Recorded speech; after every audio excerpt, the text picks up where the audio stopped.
ETF index mutual funds నేర్చుకుని stock మార్కెట్లో రాణించాలనుకుంటున్నారా? వెంటనే ఈ నెంబర్కి కాల్ చేయండి.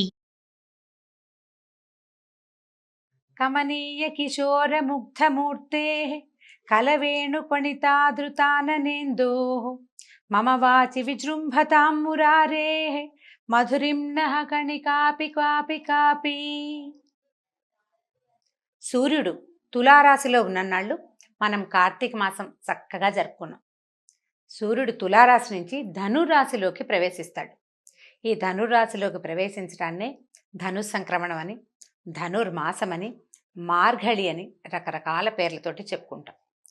ఈ తులారాశిలో ఉన్ననాళ్ళు అపురూపమైన రోజులు 30 రోజులు లేదా 29 రోజులు. ప్రతిరోజు పర్వదినమే, ప్రతిరోజు పూజే, ప్రతిరోజు ఏదో ఒకటి, రోజుకొకటి. పొద్దున సాయంత్రం స్నానం చేయటం, దీపం పెట్టుకోవటము, కార్తీక దామోదరుని తలుచుకోవటము, శివ పూజ చేయటము, రుద్రాభిషేకాలు చేయటము, ఎన్ని రకాలు నదీ స్నానాలు, సముద్ర స్నానాలు, వాపి కూప తటాకాదులంతటా నిండి ఉన్న గంగానది స్నానం చేయటం, ఈ రకంగా గడిచిపోయింది. ఇక్కడి నుంచి ఈ ధనుస్సంక్రమణం అఖండమైన విష్ణు పూజ, అఖండమైన విష్ణువారాధన, ఏమాత్రము ఒక్కరోజు కూడా తెంపు లేని విష్ణువారాధన. ఈ ధను సంక్రమణం గురించి ఎన్నో రకాల మాటలు, ఎన్నో రకాల కథలు, ఎన్ని కబుర్లో ఎంతసేపు చెప్పుకున్నా తనివి తీరని అతి గొప్ప వ్రతం. అయితే ఈ గొప్ప వ్రతం ఎవరు ఆచరించారు తొలుత అంటే, ధనుర్మాసాన్ని శ్రీ వైష్ణవోత్తమురాలైనటువంటి భాగవతోత్తమురాలైన 12 ఆళ్వార్లలో ఒకటైనటువంటి గోదాదేవి ఆచరించిన తిరుప్పావై వ్రతం. తిరుప్పావై అంటేనే తిరువ్రతం. ఈ తిరుప్పావైని 30 రోజులు రోజుకొక పాసురంతో, ఈ 30 రోజుల మాలలో అంటే పువ్వులు సుగంధభరితాలైన పుష్పాలతోటి గుచ్చిన మాలతోటి గోదాదేవి విష్ణువుకి చేసిన అర్చన, తర్వాత ఆమె స్వామిని చేరటం విశేషంగా చెప్పుకోదగిన విషయం. అయితే తిరుప్పావై చేయగలిగిన వాళ్ళు, ఆ రకమైన ద్రవిడ ప్రబంధాన్ని చదువుకోగలిగి విని ఆనందించగలిగిన వాళ్ళ పరిస్థితి ఒకటి. అది చదవలేని వాళ్ళు, వినలేని వాళ్ళు ఏం చేయాలి? గోదని తలుచుకుని ఆమె ఏ కృష్ణుణ్ణైతే అర్చించిందో ఆ కృష్ణగాథలని చెవులారా చెప్పుకుని విని ఆనందించాలి. అయితే గోదాదేవి ఈమె ఎలాంటి మహాభక్తి పరురాలంటే, సాహితీ సమరాంగణ సార్వభౌముడు అని చెప్పుకునే శ్రీకృష్ణ దేవరాయల చేత, ఆయన చేత ఆముక్తమాల్యద గ్రంథం రాయటానికి అవకాశం ఇచ్చిన తల్లి. శ్రీకృష్ణదేవరాయల వారు శ్రీకాకుళంలో నిద్ర చేశారట ఒకసారి.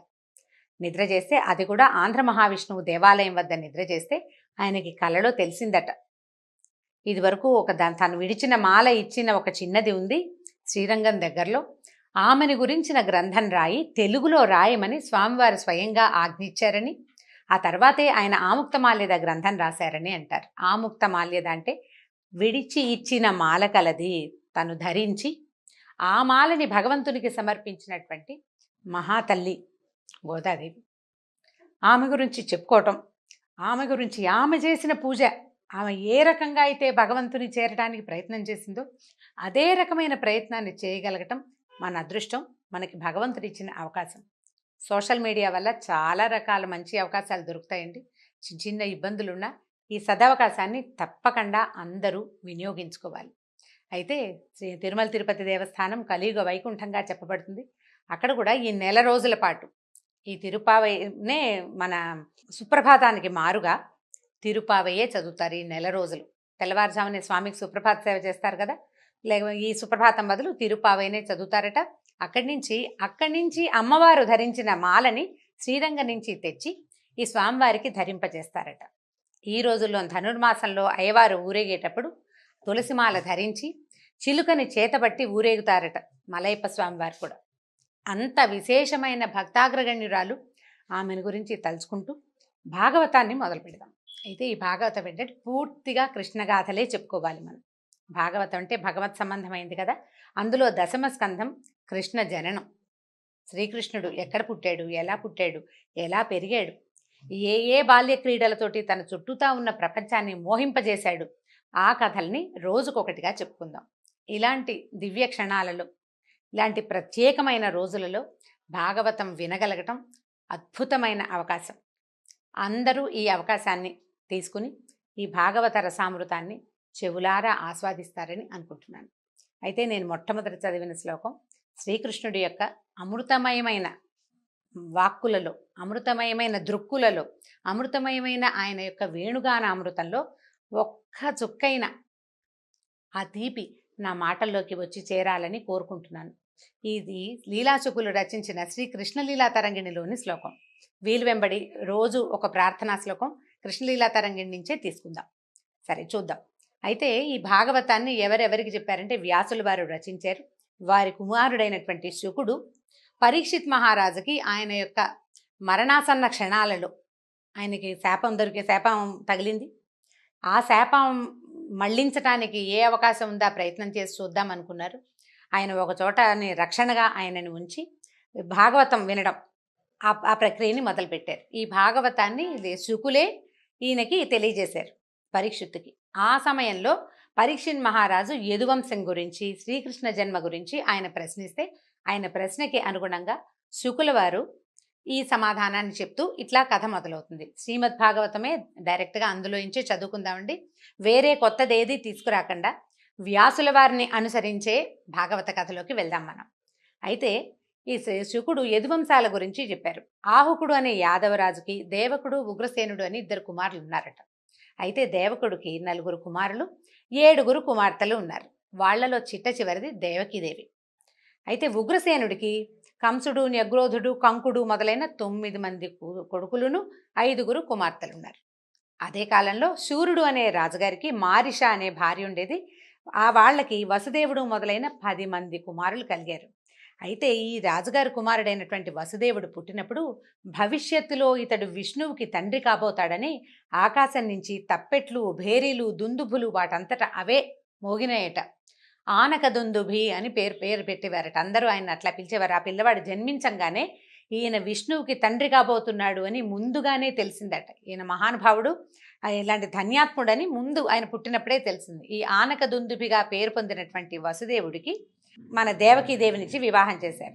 వసుదేవుడు కాకుండా ఆయనకి ఇంకా 10 మంది, మొత్తం 9 మంది మగపిల్లలు ఉన్నారు. వాళ్ళకి 5 అమ్మాయిలు కూడా ఉన్నారు. వీళ్ళెవరట? పృథ, శృతదేవ, శృతకీర్తి, శృతశ్రవ, రాజాధిదేవి అనేవాళ్ళు. అయితే వీళ్లలో పృథ అనే అమ్మాయిని ఈయన సూర్యుడి యొక్క స్నేహితుడైన కుంతిభోజుడికి పెంపకానికి ఇచ్చారు. కుంతిభోజుడి చేత పెంచబడింది కాబట్టి ఆమె కుంతి అయిందట. ఆమె పాండవుల తల్లి, శ్రీకృష్ణుడికి స్వయాన మేనత్త. అక్కడి నుంచి సూర్యుని యొక్క మరో కుమార్తె శృతదేవ, ఆమెని కరుష దేశాధిపతికి ఇచ్చారు. వీళ్లకు ఒక కుమారుడు కలిగాడు. అతను ఎవరంటే ఈ సనక సనందనాదుల శాపానికి గురైనటువంటి విష్ణు పార్షదులైన జయ విజయుల్లో ఒకడైన విజయుడు ముందు జన్మలో హిరణ్యాక్షుడిగా పుట్టి ఈ జన్మలో దంతవక్త్రుడుగా జన్మించాడట. తర్వాత సూర్యుని మరో కుమార్తె శృతశ్రవని చేది అయిన రాజుగారికి ఇచ్చారు, చేది దేశాధిపతికి ఇచ్చారు. వాళ్ల కుమారుడే చైద్యుడని, శిశుపాలుడని చెప్పబడతాడు. ఇతను శాపావసానంలోకి చివరి 3వ జన్మగా ఎత్తినటువంటి సనక సనందనాదుల శాపంలో చివరి శాపాన్ని పొందినటువంటి ఆ విష్ణు పార్షదుడు. జయ విజయులిద్దరూ, ఒకడు దంతవక్త్రుడుగాను, ఇంకొకడు శిశుపాలుడుగాను శ్రీకృష్ణుడు జన్మించిన కాలంలోనే స్వయాన అతనికి మేనత్తలకి కుమారులుగా జన్మించారు వాళ్ళిద్దరు. ఇప్పుడు వసుదేవుడు ఏం చేశారట? 7 కుమార్తెలు, దేవకుని 7 కుమార్తెల్ని పెళ్లి చేసుకున్నాడు. వీళ్ళు కాకుండా కూడా ఇంకా ఆయనకి భార్యలు ఉన్నారు. ఆ రోజుల్లో ఎక్కువ మంది భార్యలు ఉండటం చాలా సహజమైన సంగతి కదా. పౌరవి, రోహిణి, భద్ర, మదిర, రోచన ఇలా అనే భార్యలు కూడా ఉన్నారట. వీళ్ళకి సరే ఈ దేవిని వివాహం చేసుకున్నారు. ఈ వివాహం చేసుకున్న కాలంలో ఏమైందట? అమ్మాయికి పెళ్ళయింది. ఈ రాజుగారు వాళ్ళకి ఇతోధికంగా అమ్మాయికి బోల్డంత సంపదలు అవి ఇచ్చి పంపించారు. ఈ బాబాయ్ కూతురు అంటే పెత్తండ్రి కుమార్తె అయినటువంటి దేవకీదేవి ఆ ఆఖరి పిల్ల కావటం వల్ల కంసుడికి ఆమె అంటే చాలా ప్రీతట. చిన్నప్పటి నుంచి చాలా ఇష్టం అనమాట. ఈ చాలా ఇష్టమైతే ఏమైంది, ఆయన ఏం చేశాడు? స్వయంగా ఆ అమ్మాయి వివాహం అయినప్పుడు నేను ఈ పిల్లని నేనే అత్తారింటికి సాగనంపుతానని తీసుకుని బయలుదేరాడట. అయితే ఈ బయలుదేరిన దానికి ముందు ఏం చెప్తున్నారంటే, ఈ కృష్ణావతారం ఎందుకు వచ్చింది, ఎందుకు కృష్ణుడు భూమి మీద జన్మించాడు అని పరీక్షిత్ మహారాజు అడిగితే సుఖ మహర్షి ఇలా చెప్తున్నారు. అనేక మంది రాక్షసులు భూలోకంలో రాజులుగా పుట్టారు, పాపాత్ములై ప్రవర్తించారు. వాళ్ళ దుశ్చర్యలని ఎవ్వరూ అడ్డుకోలేకపోయేవాళ్ళు. అయితే భూమి ఈ భారం నేను మొయ్యలేకపోతున్నానని బ్రహ్మదేవుడి దగ్గరికి వెళ్ళి మొరపెట్టుకుందట. భూదేవికి తల్లికి పిల్లల భారమా, భూమికి ఎవరూ భారం కాదు, కానీ వాళ్ళు పాపాత్ములయ్యి ప్రజలను పాలించి పోషించవలసిన వాళ్ళు పీడిస్తే వాళ్ళుగా తయారయ్యి భూమికి బలాన్ని ఇచ్చే యజ్ఞయాగాదుల్ని వాటిని ఆపేస్తూ ఉంటే, దాన ధర్మాదుల్ని ఆపేస్తే అదంతా ఆమెకి భారం అయిపోతుంది. ఈ పాపాత్ముల భారం నేను మొయ్యలేకపోతున్నాను, నాకు ఏదైనా సహాయం చేయమని బ్రహ్మదేవుడి దగ్గరికి వెళ్ళి మొరపెట్టుకుందట. సరే, ఆమెను వెంట పెట్టుకుని దేవతలను కూడా వెంట పెట్టుకుని క్షీరసాగరంలోకి వెళ్ళాడట బ్రహ్మదేవుడు. విష్ణువుని ప్రార్థించాడు, ఏదైనా ఒక మాట చెప్పు, భూమి చాలా దుఃఖపడుతోంది అని అడిగితే అప్పుడు ఆయన ఏం చెప్పాడంటే, బాగా ఆలోచించి, ఈ రాబోయే కాలంలో వసుదేవుడు అనే యాదవ రాజకుమారుడికి రాజకుమారుని యొక్క కొడుకుగా జన్మిస్తాను నేను. నాతో పాటు నాకు సహాయంగా ఆదిశేషువు కూడా అవతరించబోతాడు. పూజ్యురాలైన విష్ణుమాయ కూడా భూలోకంలో ఆవిర్భవిస్తుంది. తర్వాత ఏమో స్వామిని సేవించడానికి, అంటే నన్ను సేవించేందుకు దేవతా స్త్రీలంతా యాదవ కన్యలుగా జన్మించాలని విష్ణువు ఆజ్ఞ ఇచ్చాడు బ్రహ్మదేవుడు. బ్రహ్మ ఈ విషయాన్ని భూదేవికి తర్వాత దేవతలందరికీ తెలియజేశాడు. భూమికి చెప్పాడు, నువ్వు బెంగపెట్టుకోవద్దమ్మా, నీ కష్టం తీర్చడానికి విష్ణుమూర్తి స్వయంగా మానవ రాజకుమారుడిగా పుట్టబోతున్నాడు. ఆయనకు సహాయంగా నీ భూభారాన్ని వహించే 1000 పడగల ఆదిశేషువు కూడా అక్కడ పుడతాడు ఆయనతో పాటు. తర్వాత ప్రపంచం అంతటా ఆవరించి ఉండే విష్ణుమాయ అని చెప్పబడే యోగమాయాదేవి కూడా ఆయనతో పాటు జన్మిస్తుంది అని భూదేవికి ధైర్యం చెప్పాడు. దేవతలకు ఏం చెప్పాడంటే, దేవతా స్త్రీలందరూ స్వామిని సేవించేందుకు భూలోకంలో జన్మించవలసి వస్తుంది గోపికలుగా అని చెప్పాడు. ఆ తర్వాత ఇప్పుడు మనం ప్రస్తుత కథలోకి వద్దాం. ఇక్కడి నుంచి ఏం జరిగింది? దేవకీదేవి వివాహం అయింది. వివాహం అవ్వగానే ఈయన అమ్మాయిని అత్తవారింట్లో దింపడానికి ఆమెకి ఇచ్చినటువంటి కొన్ని వేల మంది సేవకులతోటి, వెండి బంగారాలతోటి, గోవులు, అశ్వాలు, ఏనుగులతోటి, అపరిమితమైన వాత్సల్యంతో ఈ కంసుడు బయలుదేరాడట. బయలుదేరి మంగళవాద్యాలు మిన్నంటుతూ పెద్ద ఘోషగా వినపడుతున్నాయి. ఆడపిల్లని పంపిస్తుంటే వినిపిస్తాయి కదా. ఆ వస్తూ ఉండగా ఏమైంది, ఆకాశంలోంచి ఒక శబ్దం వినపడిందట. ఓరి కంస, నీ సోదరిని అత్తవారింట్లో దింపడానికి అట్టహాసంగా బయలుదేరావు, నీకు తెలుసో తెలీదో ఈమె గర్భాన జన్మించే 8వ వాడు నిన్ను సంహరిస్తాడు. ఆ విషయం తెలియక నువ్వు అవివేకిగా ఇలా సంచరిస్తున్నావు అని వినపడింది. వినపడంగానే కంసుడు సహజంగానే చాలా ధూర్తుడు, ముందు వెనకలు ఆలోచించేవాడు కాదు. వెంటనే ఈ ఉదుటున రథాన్ని వదిలేశాడు. సారథ్యం చేస్తున్నవాడు కళ్ళాలు వదిలేశాడు. ఉవ్వెత్తున లేచి నిలబడ్డాడు. రథం నుంచి దూకాడు. చెల్లెల్ని జుట్టుపుచ్చుకుని కిందకి లాగేశాడు. ఈమె కొడుకు నా మరణానికి కారణమవుతాడు. తన మరణం అని వినంగానే వివేకం మర్చిపోయాడు. సావు భయం వ్యక్తులకు అట్లా ఉంటుంది. దాంతో ఈ జుట్టు పట్టుకుని లాగేశాడు. కత్తెత్తాడు అమ్మాయిని చంపేయటానికి. వసుదేవుడు అప్పుడే వివాహం అయింది. ఆయనకి కొంతమంది భార్యలు ఉన్నారు, కానీ ఆయన మహాబుద్ధిశాలి, మెత్తటివాడు. బలంతో కంసుడిని తను ఆపలేనని ఆయనకి తెలుసు. అందుకని ఏం చేశాడు, మనసు మార్చడానికి ప్రయత్నం చేశాడు. కంస, భోజవంశీల్లో చాలా గొప్పవాడివి, బలవంతుడివి, శ్రేష్ఠుడివి, నువ్వు కూడా మృత్యు అంటే భయపడతావా?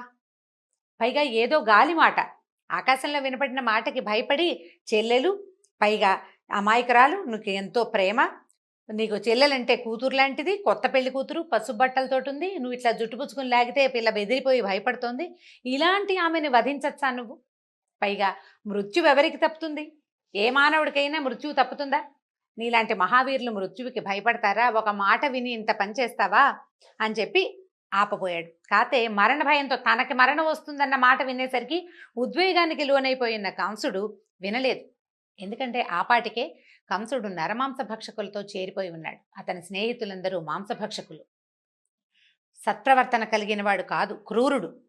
దాంతో ఇంకా వేగంగా ఆలోచించి ఈయన ఏం చేశాడంటే, ఇప్పుడు ఆయన ఏమనుకున్నాడు, ఇప్పుడు ఈ పెళ్లి కూతురు మీద భయం కాదు కంసుడికి, ఈమెకు పుట్టబోయే సంతానం మీద. కాబట్టి సంతానం వైపు కంసుడి దృష్టి మరలించి ప్రస్తుతం ఈ భార్యని, కొత్త పెళ్లి కూతురిని రక్షించుకోవాలనుకున్నాడు.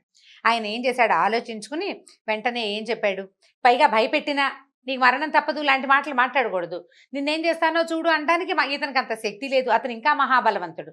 అందుకని చాలా జాగ్రత్తగా తొణక్కండా ఏమన్నాడంటే, నువ్వు కంగారు పడకు, సంతానం కదా నీకు సమస్య, ఆ పిల్లాన్ని తెచ్చి నీకు ఇచ్చేస్తాను.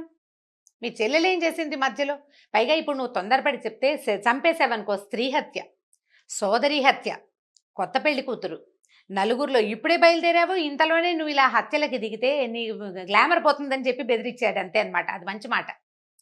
నీ తాలూకు పరువు పోతుంది. నువ్వు మరణ భయంతో ఇలా ఒక స్త్రీని వధించావు అనే పాపం మూటగట్టుకుంటావు. దానివల్ల నీకు పాపం వస్తుంది. మరణం పట్ల భయపడడం వల్ల కూడా నీకు ఉత్తమగతి రాదు. సంతానం వల్ల నీకు సమస్య. కాబట్టి పుట్టిన సంతానాన్ని పుట్టినట్టు నీకు తెచ్చిస్తాను అని చెప్పి ఒప్పించాడు. ఒప్పించేసరికల్లా సరే సర్దుకున్నాడు కంసుడు. కాస్త ఆలోచించుకున్నాడు.